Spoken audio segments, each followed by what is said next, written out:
So in Bohr atom model, the wave number nu bar, that is equal to 1 by lambda reciprocal of the wavelength, or that is equal to nu by c, that is equal to r into 1 by n1 square minus 1 by n2 square.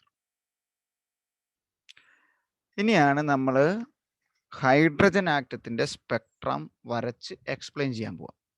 So Spectra of hydrogen atom.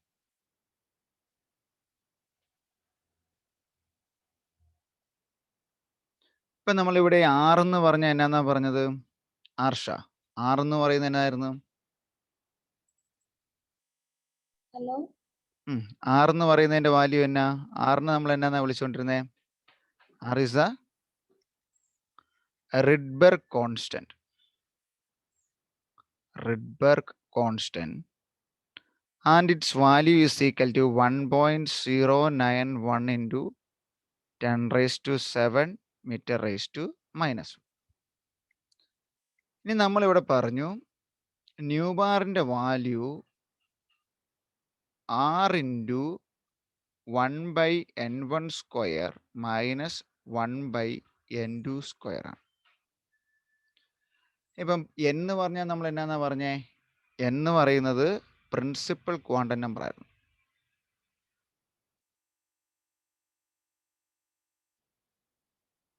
നിങ്ങളെ ബുക്കിൽ not ചെയ്യണം. Principal quantum number അല്ലെങ്കിൽ എന്നിൻ്റെ value നമ്മൾ 1 first ഓർബിറ്റാണ് 1 2 3 etcetera എന്ന് not ചെയ്താൽ. ഇനി n1 1 ആകും. n1 1 ആകുക എന്ന് പറഞ്ഞാൽ ന്യൂക്ലിയസിനോട് തൊട്ടടുത്ത ഓർബിറ്റ്. ഇതിപ്പോൾ ന്യൂക്ലിയസ് ആണെങ്കിൽ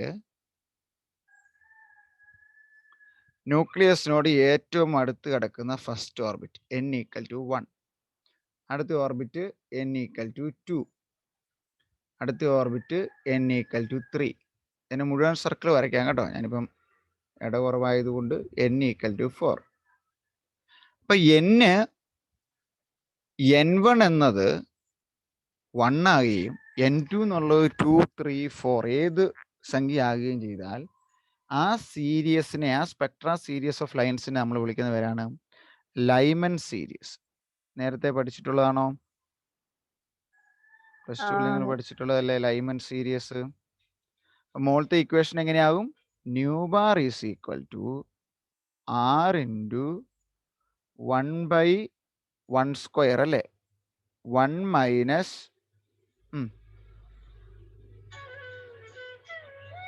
ദെൻ പറഞ്ഞേ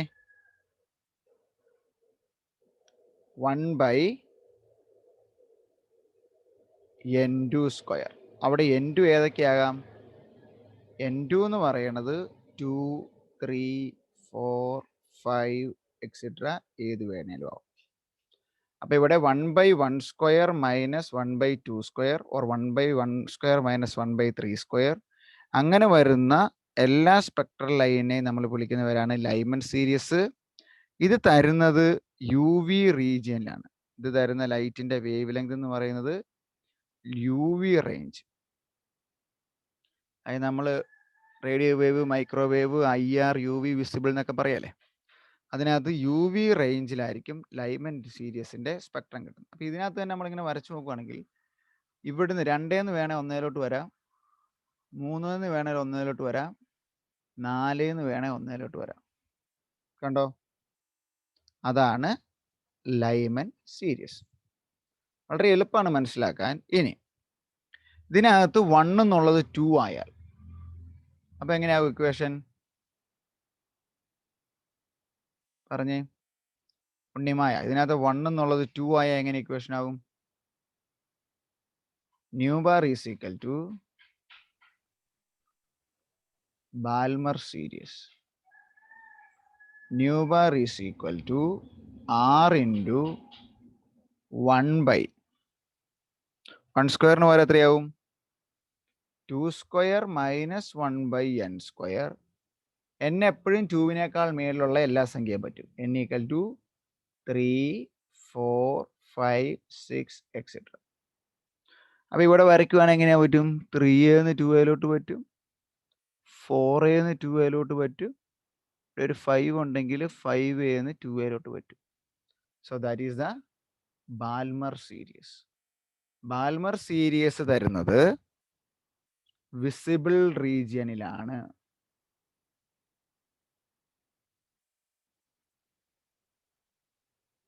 ബാൽമർ സീരീസ് നമുക്ക് കിട്ടുന്നത് വിസിബിൾ റീജിയൻ. ആകെ ആ ഒരു ഇക്വേഷൻ മാത്രം പഠിച്ചാൽ മതി. പിന്നെ അതിന് 1 2 3 എന്ന് മാറ്റിയിട്ട് കൊടുക്കണമെന്നുള്ളൂ. Lyman Balmer. മൂന്നാമത്തെ പേരറിയാവോ? റാഷിന. Lyman Balmer Paschen. PASCHEN. Paschen സീരീസിന്റെ ഇക്വേഷൻ എങ്ങനെയായിരിക്കും? Nu bar is equal to R into 1/3 square 1/3 square minus 1/n square, where n is equal to 4, 5, 6, etc. Then അത് നമ്മൾ ഇതുപോലെ വരയ്ക്കുവാണെങ്കിൽ n ഈക്വൽ ടു 3a വരണം. 4, 5 ഇതിപ്പോൾ n ഈക്വൽ ടു 5. ഓർമ്മ വരച്ചാൽ n equal to 6. So 3a വരും. 4ൽ നിന്നോ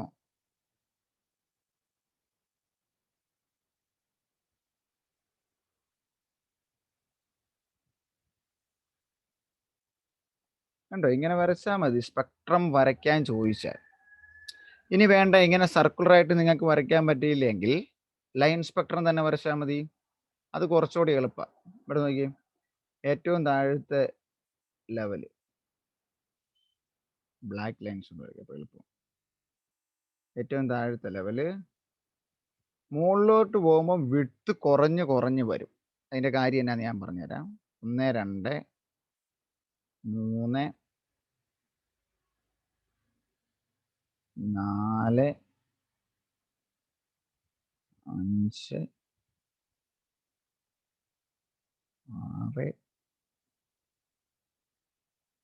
7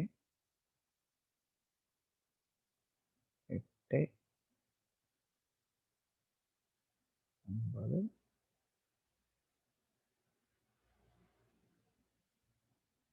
10. അപ്പൊ n ഈസ് ഈക്വൽ ടു 1 2 3 4 ആയിരുന്നു അല്ലേ? n is equal to 1, n equal to 2, n is equal to 3, n is equal to 4, n is equal to 5, n is equal to 6, 7, 8, 9, 10. നമ്മൾ ആദ്യം ലൈമന്റെ കേസാണ് പറഞ്ഞത്. Lyman സീരീസിന് 1ലേക്ക് വരണം. 1/1 സ്ക്വയർ മൈനസ് 2 സ്ക്വയർ പറ്റും, 3 square പറ്റും, 4 square പറ്റും, എക്സെട്ര. മുകളിലോട്ടുള്ള ഏതും പറ്റും. കുറച്ചെണ്ണം വരയ്ക്കാം, ഒരു 4 എണ്ണം വരയ്ക്കാം. നമ്മൾ അവിടുന്ന് മുകളിൽ താഴത്തോട്ട് ജമ്പ് ചെയ്യുന്ന കാരണം ആരോ ഹെഡ് താഴേക്ക് ഇവിടെ കൊടുക്കണം. നമുക്ക് അവിടെ എഴുതി വെക്കാം ലൈമൻ സീരീസ്.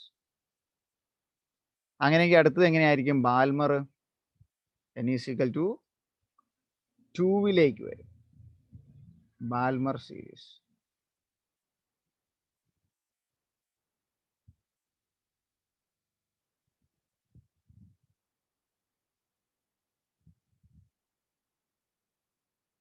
അത് പറയുന്ന പോലെ നമ്മൾ നമ്മളുടെ ആരോ ഹെഡ് കൊണ്ട് റെപ്രസെന്റ് ചെയ്യുന്ന ഓരോന്നിനെയും then we can write it as Balmer series.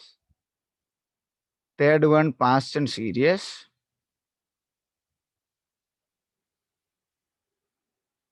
അപ്പോൾ 3ലേക്ക് വരാം. 4ൽ നിന്ന് വരാം, 5ൽ നിന്ന് വരാം, 6ൽ നിന്ന് വരാം,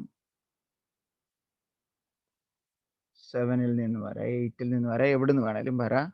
so that is Lyman Balmer Paschen. ഇതിൽ ഏത് വരയ്ക്കുന്ന നിങ്ങൾക്ക് എളുപ്പം? ഹരിത. ഒന്നെങ്കിൽ റൗണ്ട് ആയിട്ട് വരച്ച് ഇങ്ങനെ വെക്കുക, അല്ലെങ്കിൽ ലൈൻ സ്പെക്ട്രമായിട്ട് ഇങ്ങനെ കൊടുക്കുക. Lyman, Balmer, പാസ്റ്റൻ.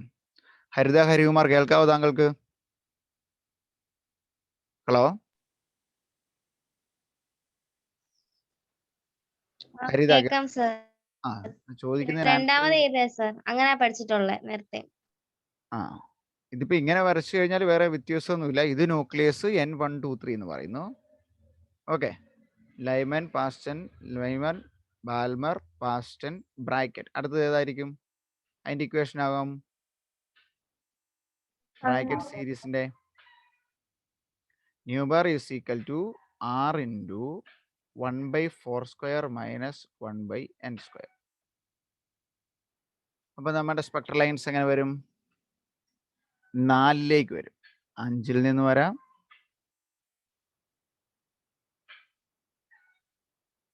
6ൽ നിന്ന് വരാം, 7ൽ നിന്ന് വരാം, 8ൽ നിന്ന് വരാം, എവിടെ നിന്ന് വേണമെങ്കിലും വരാം. സോ ആരോ ഹെഡ് അഗെയിൻ നമ്മൾ നോട്ട് ചെയ്യണം. Lyman, Balmer, Paschen, Brackett. Last one ഏതാന്ന് പറഞ്ഞേ? ഫണ്ട്. PFUND.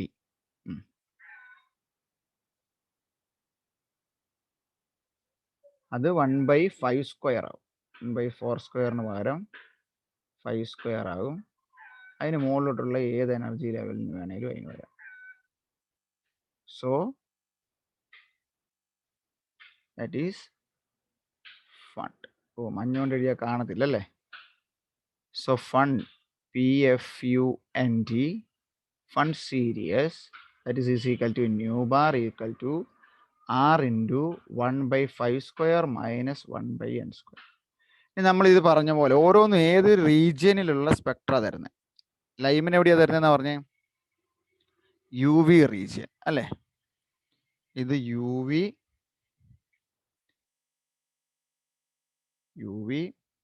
ഇത് വിസിബിൾ, ഇത് ഇൻഫ്രാറെഡ്. ഇത് രണ്ടും very far infrared. Near infrared ഉണ്ട്, ഫാർ ഇൻഫ്രാറെഡ് ഉണ്ട്. വെരി ഫാർ ഇൻഫ്രാറെഡ്, ഇതും വെരി ഫാർ ഇൻഫ്രാറെഡ്. അപ്പം ഈ ഹൈഡ്രജൻ ആറ്റത്തിലെ ഈ സ്പെക്ട്രത്തെ കുറിച്ച് എക്സ്പ്ലെയിൻ ചെയ്യാൻ ഇതിനു മുമ്പ് റുദർഫോർഡിന് പറ്റിയില്ല.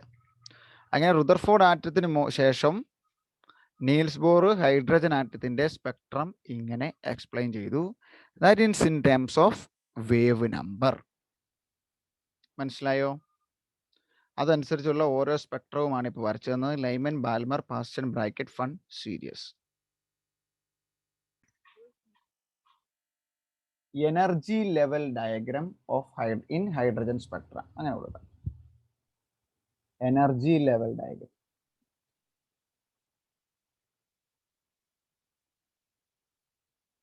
നമ്മൾ കഴിഞ്ഞ ദിവസം ഡിസ്കസ് ചെയ്തായിരുന്നു ടോട്ടൽ എനർജിയുടെ ഇക്വേഷൻ. നമുക്ക് കിട്ടിയത് എത്രയായിരുന്നു ടോട്ടൽ എനർജിയുടെ ഇക്വേഷൻ?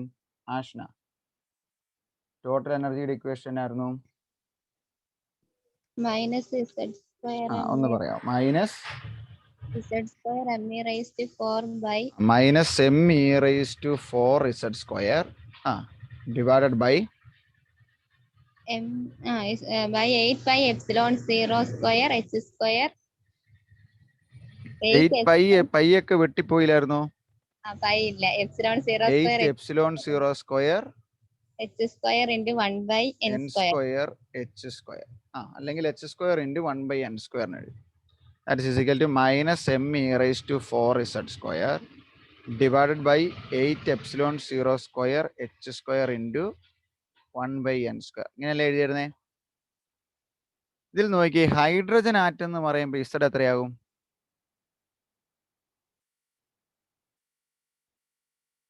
1. ആറ്റോമിക് നമ്പർ 1 ആയി. പിന്നെ ബാക്കിയെല്ലാം കോൺസ്റ്റന്റ് അല്ലേ? M എന്ന് പറഞ്ഞ മാസ് ഓഫ് ദ ഇലക്ട്രോൺ. എമ്മിന്റെ വാല്യൂ 9.11 into 10⁻⁻31. ഈ charge of the electron 1.6 into 10⁻⁻19 coulomb. E is equal to charge of the electron. ഇനി ഏതാ ഇസഡ് എത്രയാ നമ്മൾ പറഞ്ഞേ? ഇസഡ് 1. 8ന്റെ സ്ഥാനത്ത് 8 തന്നെ കൊടുക്കാം. എപ്സിലോൺ 0ക്ക് 8.854 ഇൻറ്റു 10⁻⁻12. എച്ചിന്റെ value, Planck's constant value, Ashwin Planck's constant value പറഞ്ഞ് Ashwin SP.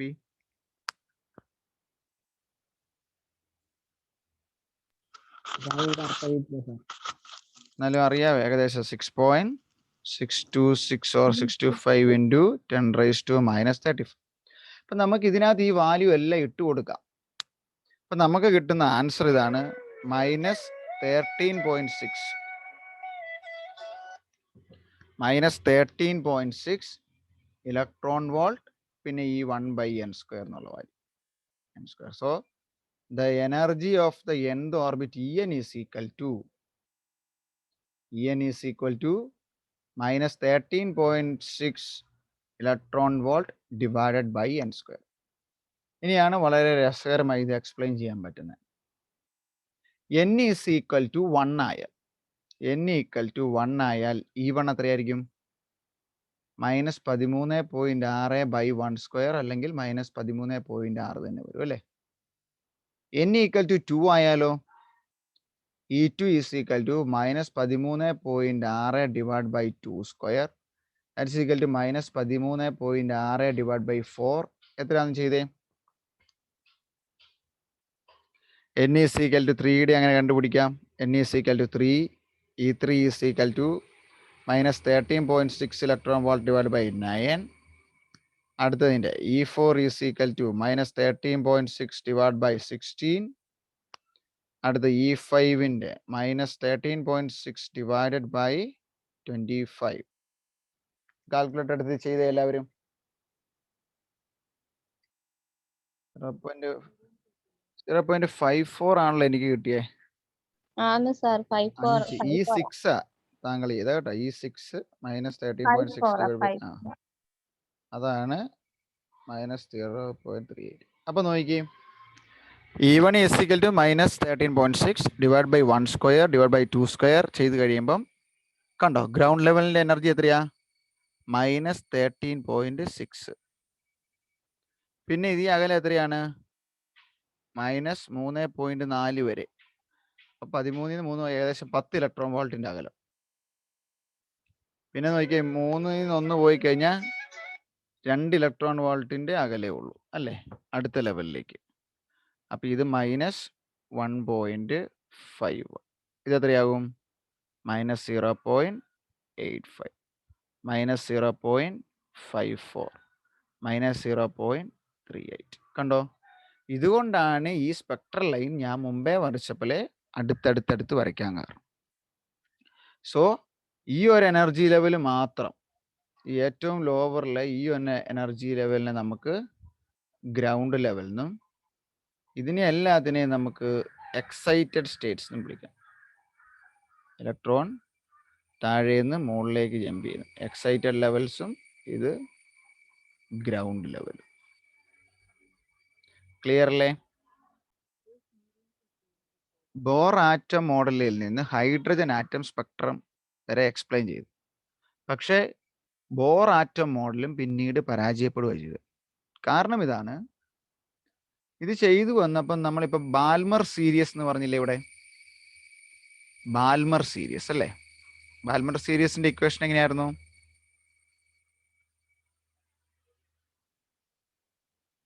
New bar is equal to R into 1/2² minus 1/n². അതായത് എനർജി ലെവൽ 2ലേക്ക് വരുന്ന ഇലക്ട്രോൺ.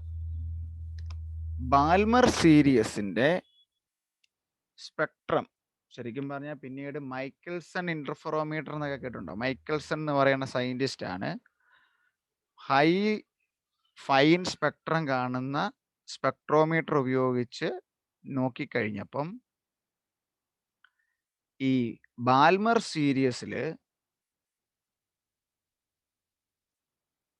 അതൊരു സിംഗിൾ ലൈൻ അല്ല, അതിനകത്ത് H alpha line, H beta line എന്നിങ്ങനെ ഡിഫറെന്റ് ലൈൻസ് കൂടി ഉണ്ട് എന്ന് പറഞ്ഞു.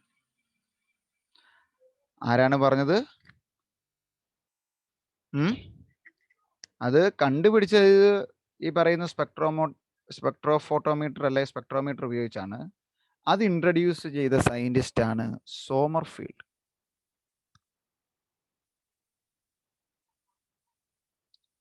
സോമർഫെൽഡ്സ് ആറ്റം മോഡൽ. അടുത്തത് അപ്പൊ നമ്മൾ എവിടുന്നാ തുടങ്ങിയത്? ആദ്യം നമുക്ക് ഒരു ജോൺ ഡാൾട്ടൺ പറഞ്ഞു, അത് കഴിഞ്ഞ് ജെ തോംസൺ ആയിരുന്നു. ജെ തോംസൺ കഴിഞ്ഞു. ആരായിരുന്നു ആർഷ?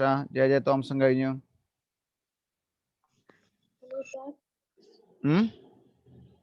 റുദർഫോർഡ്. റുദർഫോർഡ് കഴിഞ്ഞാണ് നമ്മൾ ആരുടെ കാര്യം പഠിച്ചത്? നീൽസ് അല്ല, J Thomson, Rutherford, Niels Bohr വന്നു കഴിഞ്ഞപ്പോഴത്തേന് ഹൈഡ്രജൻ സ്പെക്ട്രവും പറഞ്ഞ് ആറ്റത്തിന്റെ സ്റ്റെബിലിറ്റിയും പറഞ്ഞു. ഇവിടെ ആറ്റത്തിന്റെ സ്റ്റെബിലിറ്റി പറയാൻ പറ്റിയില്ല. ഇത് പ്ലെംബുഡിങ് മോഡലായിരുന്നു. സോമർഫീൽഡ് ആറ്റം എന്ന് വെച്ചാൽ ബോറസിൽ എന്നാ പറ്റിയെന്ന് ചോദിച്ചാൽ, ബോറസിന്റെ അപ്പൊ ഡ്രോബാക്ക് എന്നാണ്? It could not explain it, അല്ലെങ്കിൽ ഇറ്റ് ഡസ് നോട്ട് എക്സ്പ്ലെയിൻ. അത് ചോദിക്കും.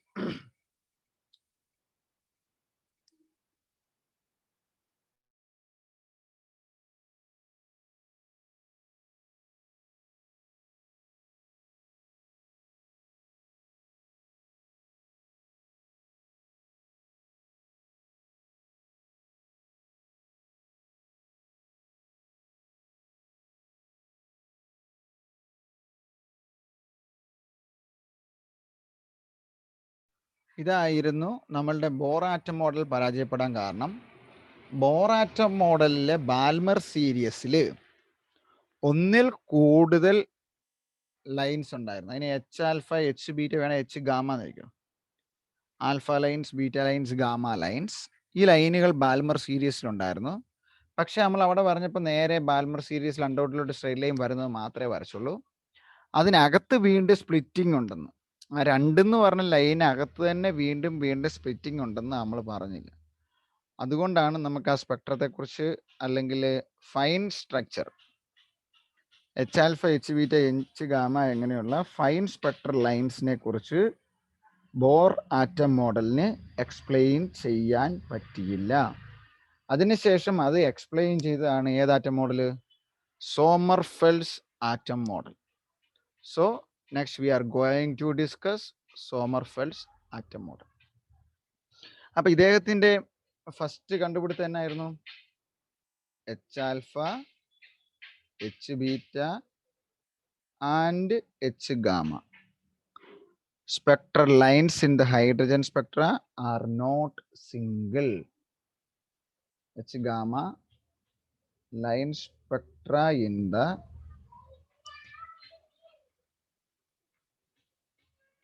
hydrogen atom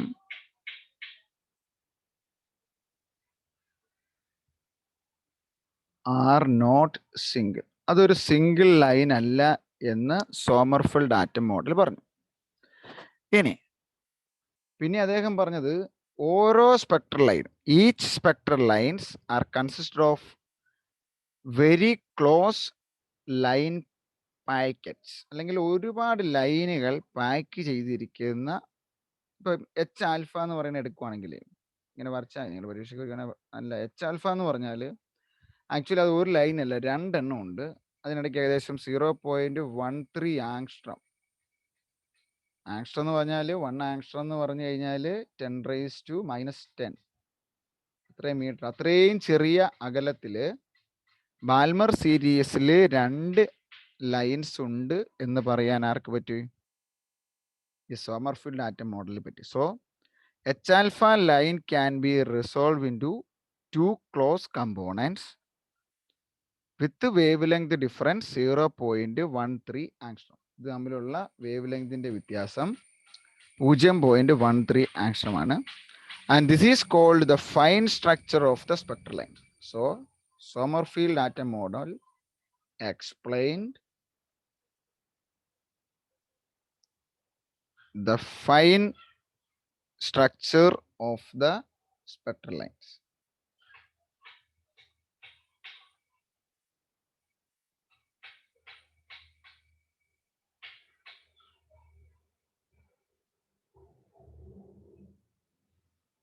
അത് ഇമ്പോർട്ടൻ്റ് ആയ പോയിന്റ് ആട്ടോ. അപ്പം ബോറാറ്റം മോഡലത്തിന്റെ പരാജയം ഇവിടെ അദ്ദേഹം നികത്തി. അത്രയും ഓർത്താൽ മതി. ബോറാറ്റം മോഡലത്തിൽ H alpha, H beta, H gamma എന്ന് പറഞ്ഞ ഫൈൻ സ്പെക്ട്ര എക്സ്പ്ലെയിൻ ചെയ്യാൻ പറ്റിയില്ല.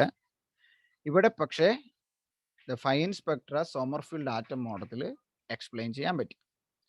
ഇനി സോമർഫീൽഡ് ആറ്റം മോഡൽ ചോദിച്ചു കഴിഞ്ഞാൽ അതിനകത്ത് 2 മോഡിഫിക്കേഷനാണ് അദ്ദേഹം വരുത്തിയത്. എഴുതിയില്ലായിരുന്നോ? ഒറ്റ ബായിക്ക് അടിച്ചാൽ മതി.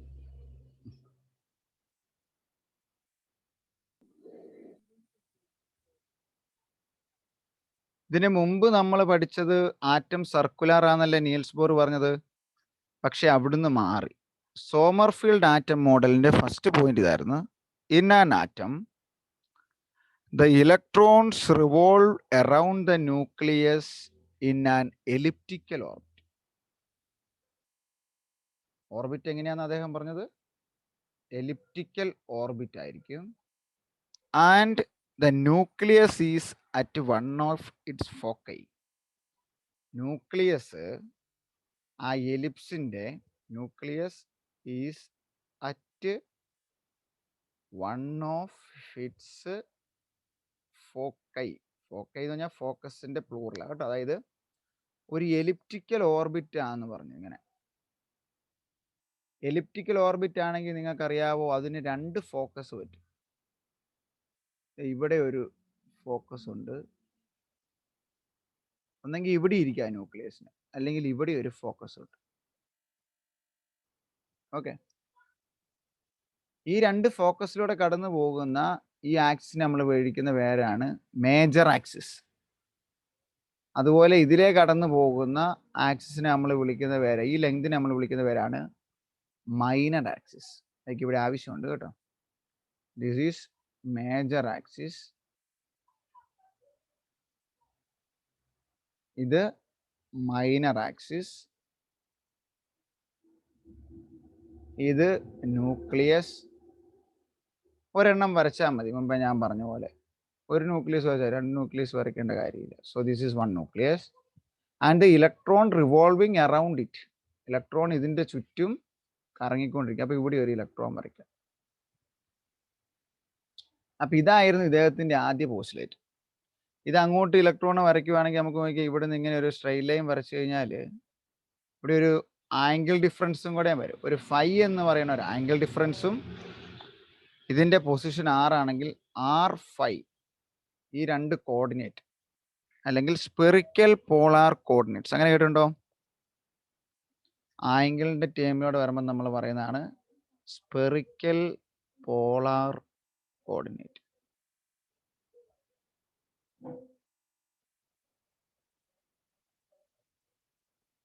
അവിടെയാണ് നമ്മളൊരു ഇലക്ട്രോൺ, ഇതൊരു ഇലക്ട്രോൺ ആണ് കേട്ടോ. എന്നാണ് അദ്ദേഹത്തിന് ആദ്യ പോയിന്റ്. ഇനി സെമി മേജർ ആക്സിസ് എന്ന് പറഞ്ഞാലേ നിങ്ങളോട് പറയുമ്പോൾ ഇതാണ് സെമി മേജർ ആക്സിസ്, അതിന്റെ പകുതി semi.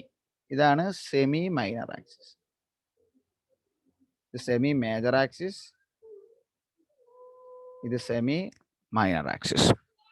So in an atom, the electrons revolve around the nucleus in an elliptical orbit, and nucleus is at one of its foci. ഇനി and Bohr atom model അല്ലെങ്കിൽ circular orbit and Bohr's orbit ഇതിന്റെ ഒരു special കേസാണ്. Bohr's orbit or Bohr's circular orbit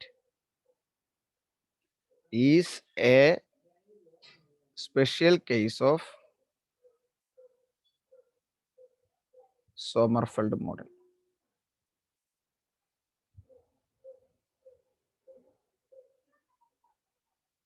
ഇനി രണ്ടാമത് ഒരു കാര്യം ഇദ്ദേഹം പറഞ്ഞ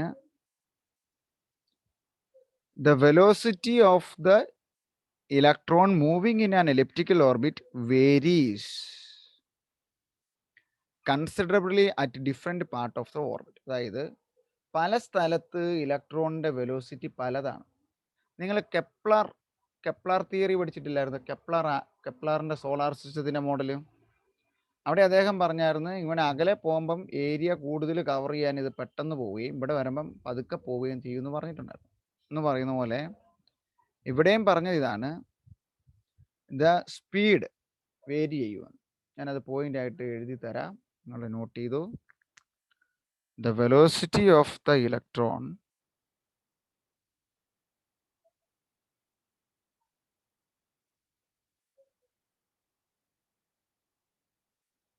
moving in an elliptical orbit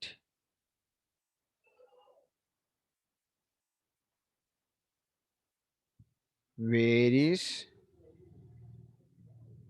considerably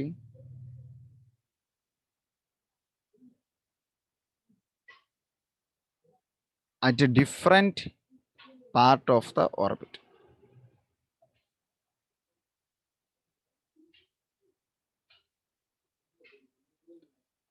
This causes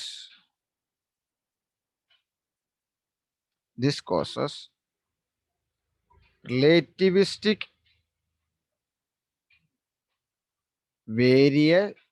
variation in the mass of the electron.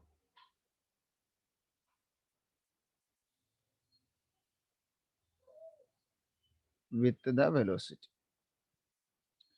അപ്പം വെലോസിറ്റി വ്യത്യാസമാകും. ആ വേരിയേഷനിൽ വെലോസിറ്റി അനുസരിച്ച് ഒരു റിലേറ്റിവിസ്റ്റിക് ചേഞ്ച് അല്ലെ വേരിയേഷൻ മാസിലും ഉണ്ടാകും. Therefore, this model is called relativistic atom model. Very, very important. Hence, it is called relativistic atom model. അപ്പം അങ്ങനെ ചോദ്യം പറയാം, എന്തുകൊണ്ടാണ് സോമർഫീൽഡിന്റെ ആറ്റോമിക് തിയറീനെ എങ്ങനെ വിളിക്കാൻ കാരണം? Relativistic atom model. ഇവിടെ എന്നാണ് പറഞ്ഞത്? ദ ഇലക്ട്രോണിന്റെ വെലോസിറ്റി ഒരു ഓർബിറ്റലിൽ ഡിഫറെന്റ് പൊസിഷനിൽ ഡിഫറെന്റ് ആണ്. വെലോസിറ്റി എപ്പോഴും ഒരു കോൺസ്റ്റന്റ് അല്ല. വെലോസിറ്റി മാറുന്നത് കൊണ്ട് ആ വെലോസിറ്റി മാറുന്നതിനനുസൃതമായി ഇലക്ട്രോണിന്റെ മാസിലും വ്യത്യാസം വരാം. Relativistic mass variation. നിങ്ങൾ റിലേറ്റിവിറ്റി എന്നുള്ള ടൈം പഠിച്ചിട്ടുണ്ടോ? റിലേറ്റിവിറ്റി പഠിച്ചായിരുന്നു ഈ വർഷം? റിലേറ്റിവിറ്റിയിൽ ഒരു ട്വിൻ പാരഡോക്സ് ഒക്കെ ഉണ്ട്. രണ്ട് ഇരട്ടകളിൽ ഒരാൾ ഇവിടെ നിർത്തുകയും ഒരാൾ ഹൈ സ്പീഡിൽ അല്ലെ വെലോസിറ്റി ഓഫ് ലൈറ്റിന് ഇക്വലന്റ് ആയ ഒരു സ്പീഡിൽ മുകളിൽ ഒരു സ്പേസ് ഷിപ്പെ കയറ്റി മേളിൽ എങ്ങോട്ടേലും വിടുവാണെങ്കിൽ ആ പോയേച്ച് വരുന്ന ആളുടെ പ്രായം കുറഞ്ഞിരിക്കും ഭൂമിയിൽ നിന്ന ആളെ അപേക്ഷിച്ച്. എന്ന് പറയുന്ന പോലെ അത് റിലേറ്റിവിസ്റ്റിക് ചേഞ്ച് ഇൻ ടൈം.